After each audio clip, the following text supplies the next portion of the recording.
गेल्या 4 वर्षामध्ये ज्या नगरपालिकेचे इलेक्शन रखडलेलं आहे, त्या रखडल्यामुळं या भागामध्ये कुठल्याही लोकप्रतिनिधी म्हणणाऱ्या प्रशासनाचं पूर्णपणे दुर्लक्ष झालेलं आहे. प्रशासन पूर्णपणे झोपलेलं आहे आणि प्रशासनाला जाग करण्याचं काम आमच्या रुपालीताई आल्हाड्या करत आहेत.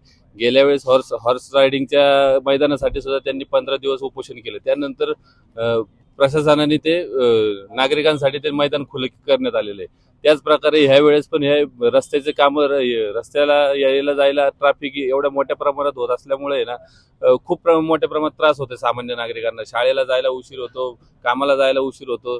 इथं पूर्ण सामान्य नागरिक असल्यामुळे त्यांना कामाला जाणं वेळेवर जाण्यासाठी खूप त्रास होतो.